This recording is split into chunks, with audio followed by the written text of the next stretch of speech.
What's up, guys? So we are making a lot of progress on this Crankgen. I'm sorry in the last video that I wasn't able to show you guys a finished product.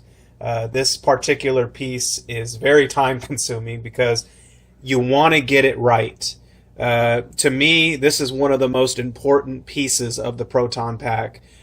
Usually, it's one of the first places I look at when I look at a Proton pack is the Crankgen and the power cell.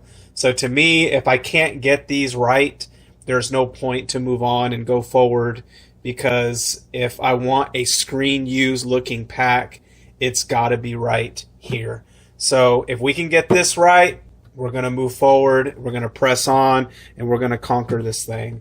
So I wanted to share how it's kind of coming together and just share a couple tips on how I actually build this thing. One of them, like I said, I do overcuts on a lot of these ribs here because, you know, I want to get everything in the right place so I could just snap off the rib in case I put it in the wrong spot, because I usually double measure. I'll double measure before I put it on. I measure after I put it on just to make sure, but the tolerances are so tight that even just super gluing one on there, if you just don't get it right, it's not there. So I pop it off and I'll put it back on again. So with the overcuts, I'll just use a Dremel tool, a sanding drum, and then I go in there and I just kind of sand every single one down until I get it where I want. And then once it gets down, and then that's what I also use to kind of round these edges off.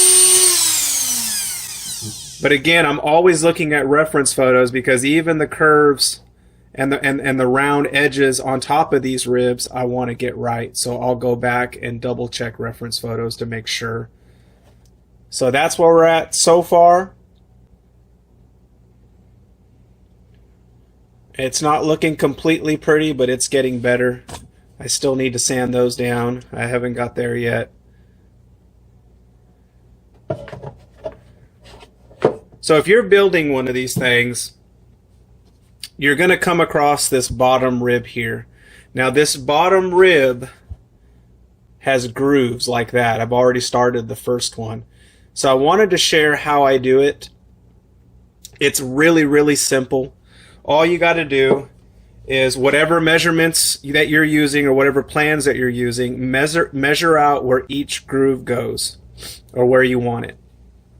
After you do so, I just use a pencil. I draw in where my groove goes, and then I use just a regular razor blade, and then I will score the line. Get it on there. Score it a few times.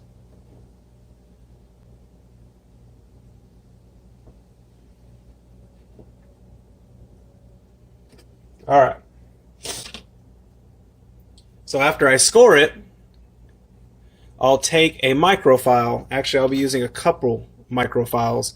You can get these microfiles at Walmart. They're like $4 a pack. They are awesome for projects. I go through quite a bit of these because I use them on a lot of projects, but they're a great tool to have in your toolbox. So we'll use this square microfile first, and I want that sharp edge. I'll take that sharp edge, get it where my razor blade score was,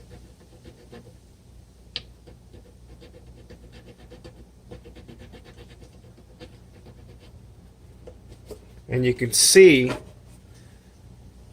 that it's starting to kind of come in there, just really, really lightly. But that's okay. So I'll keep working the sharp edge to kind of open it up.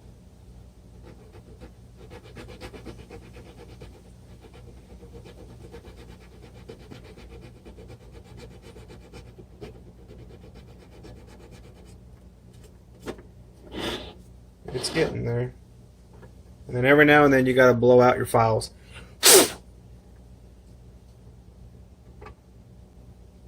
Get that sharp edge in there again.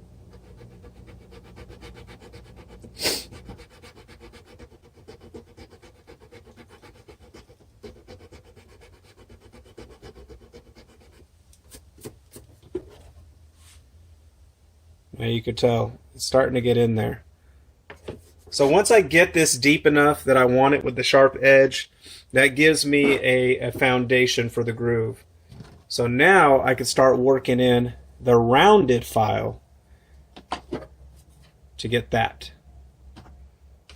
You don't want to start with the rounded file because it's just difficult. So I always start with the sharp edge file. Then I'll start using the rounded. There we go.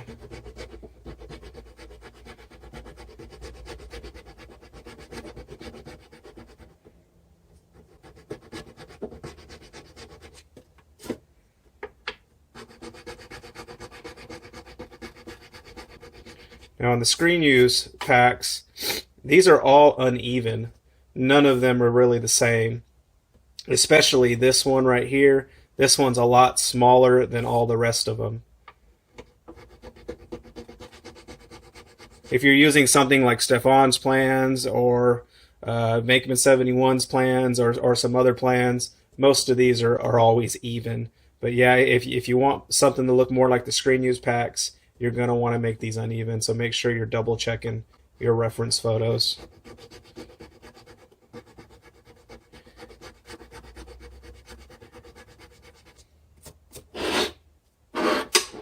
Switching hands here.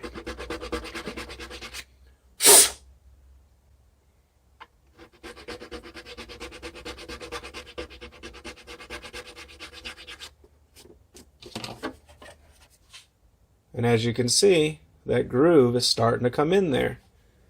Now you also have this curvature here, or this contour that runs across the bottom. This is kind of how it was on the screen use packs. Pretty much exactly how it was. So what we want to do is, we also want to make a groove on that contour, or that curve. So to do that, let's polish this one up just a tad bit more, and then we can come back at it and get it looking a little closer. I want it a little deeper.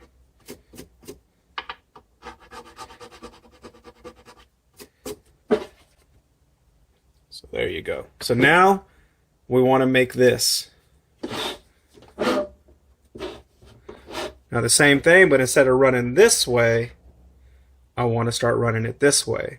Now this one I ain't really got a score because I already got this groove to kind of give me a template or a base to kind of work my way in to this this bottom curve.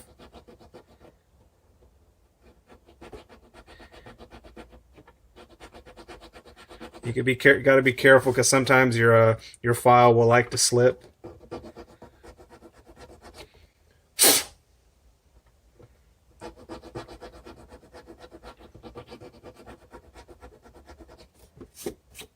You can see it's kind of getting there.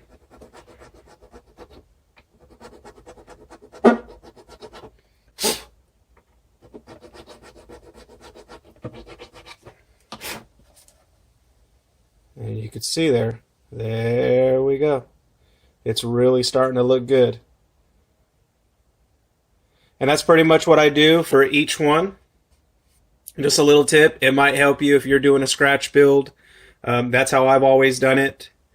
But yeah, we're starting to look good. So let me continue working on, and then I want to show you guys the finished product. I'm going to get a coat of filler primer on here to kind of help smooth out some of the areas and get it looking really good.